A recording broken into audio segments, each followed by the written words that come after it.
Bayangkan suara yang begitu memekakan telinga sampai membelah benua. Bukan guntur, bukan gempa bumi, tapi bumi itu sendiri yang berteriak. Tanah bergejolak, terbelah, dan pilar api serta abu meletus ke langit lebih tinggi dari pesawat jet manapun.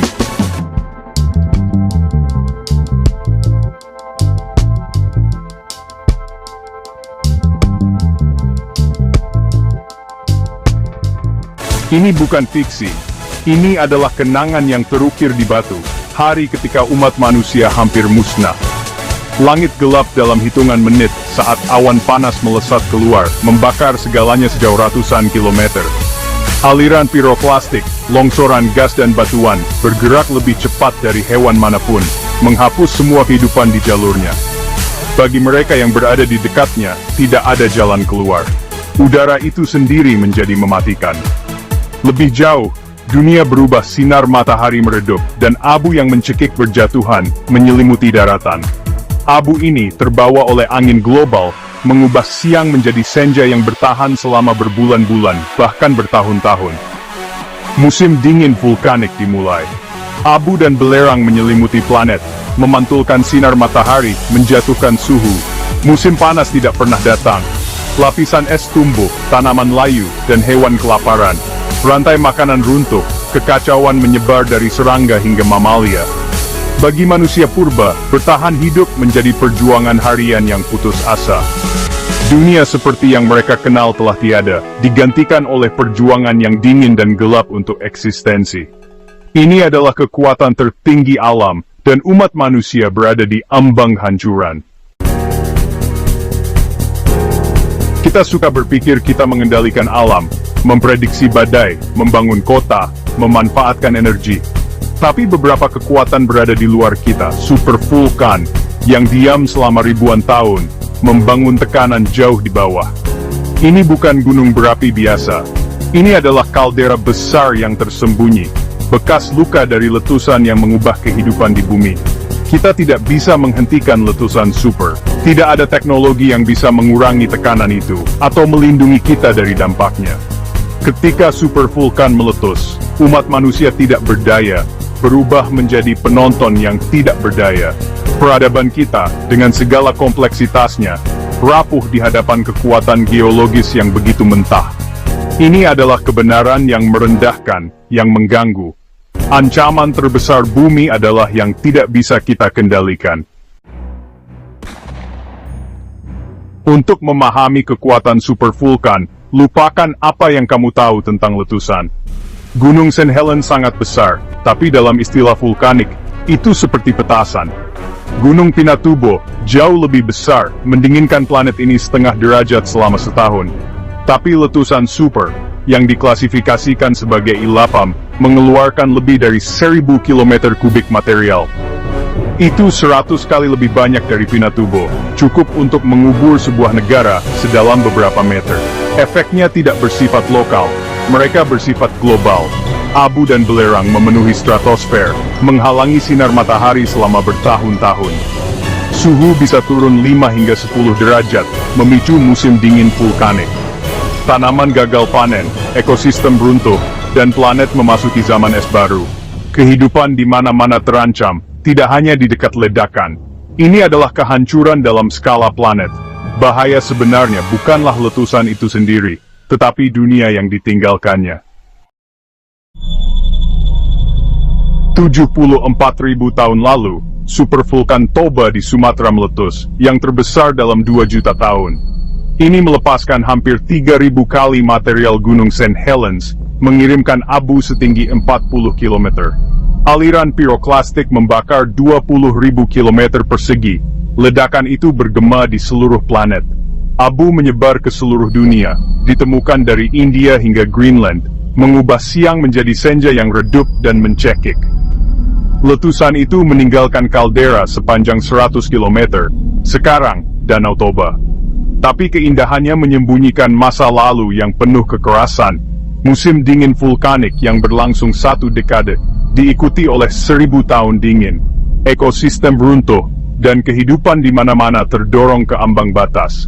Umat manusia menghadapi kepunahan di dunia yang berubah dalam semalam. Setelah Toba, dunia terjerumus ke dalam kegelapan. Matahari menghilang di balik selubung abu, hari-hari menjadi senja tak berujung. Abu dingin dan kasar berjatuhan, menyelimuti daratan dan meracuni air. Fotosintesis terhenti, tanaman mati, hutan menjadi kuburan, padang rumput berubah menjadi debu. Herbivora kelaparan, predator mengikuti, dan paduan suara kehidupan menjadi sunyi. Sungai dan danau, yang dulunya melimpah, diracuni dan tandus. Setiap hari adalah perjuangan untuk bertahan hidup di dunia yang tidak ramah dan asing. Suhu turun hingga 15 derajat, mempercepat zaman es. Lapisan es tumbuh, permukaan laut turun, dan iklim menjadi lebih keras selama berabad-abad. Ini bukan hanya cuaca buruk, ini adalah perubahan mendasar dalam iklim bumi. Para penyintas menghadapi dunia yang lebih dingin, lebih gelap, dan lebih kejam dari sebelumnya. Kehidupan itu sendiri diuji hingga batasnya. Bagi manusia purba, Toba adalah ancaman eksistensial. Ekosistem runtuh, mangsa menghilang, dan dingin yang tak henti-hentinya datang. Banyak yang binasa, hanya yang paling mudah beradaptasi yang bertahan. Bukti genetik menunjukkan umat manusia hampir musnah, berkurang menjadi beberapa ribu individu. Hambatan ini membentuk evolusi kita semua manusia saat ini berasal dari para penyintas ini. Kesamaan genetik kita adalah warisan dari hampir kepunahan ini. Bayangan Toba tertulis dalam DNA kita, pengingat betapa dekatnya kita dengan kepunahan. Bertahan hidup setelah Toba bukanlah keberuntungan, itu adalah kecerdikan. Kelompok-kelompok kecil beradaptasi, berbagi sumber daya, dan mengembangkan strategi baru. Daerah pesisir menawarkan makanan ketika daratan gagal. Mereka yang memancing dan mencari makan bertahan hidup. Krisis mendorong inovasi alat baru, pakaian yang lebih baik, dan bahkan mungkin bahasa. Kesulitan menempa kerjasama dan kreativitas, akar masyarakat kompleks kita. Ketika dunia pulih, kelompok-kelompok tangguh ini berkembang, meluncurkan migrasi yang mengisi seluruh dunia. Kita adalah keturunan mereka, mewarisi kemampuan beradaptasi dan dorongan mereka. Perjuangan mereka membentuk fondasi kemanusiaan. Bayangkan letusan skala Toba hari ini. Aliran piroklastik akan melenyapkan kota-kota. Abu akan mengandangkan pesawat dan menghentikan perdagangan. Ekonomi global akan runtuh. Rantai pasokan terputus, rak-rak kosong, kepanikan di mana-mana. Pertanian akan gagal saat musim dingin vulkanik tiba. Kelaparan akan melanda planet ini. Miliaran orang akan menghadapi kelaparan. Negara-negara akan menimbun sumber daya dan berjuang untuk bertahan hidup. Teknologi kita, yang begitu maju, akan menjadi tidak berguna tanpa listrik, transportasi, atau komunikasi. Masyarakat modern akan berantakan, meninggalkan para penyintas di dunia kegelapan dan kelangkaan. Kita akan terdorong ke dalam perjuangan pra-industri, tetapi tanpa keterampilan leluhur. Peristiwa Toba memperingatkan kita, peradaban kita lebih rapuh dari yang kita kira. Kekuatan alam dapat menghapus semua yang telah kita bangun dalam sekejap. Kisah Toba adalah pelajaran kerendahan hati. Bumi bukanlah panggung pasif, ini adalah kekuatan yang dinamis, terkadang kejam. Super vulkan seperti Yellowstone dan Toba sedang tidur, bukan punah. Kekuatan mereka hanya tertidur. Kita memantau, tetapi tidak bisa memprediksi atau mencegah kebangkitan mereka. Peradaban kita ada dalam jendela stabilitas yang langka, selingan lembut dalam sejarah turbulen bumi. Catatan geologis menunjukkan perubahan dramatis, seringkali dipicu oleh letusan seperti Toba. Kenyamanan yang kita kenal tidak dijamin. Saat kita mengagumi tempat-tempat seperti Danau Toba, kita harus mengingat kekuatan di bawah kaki kita.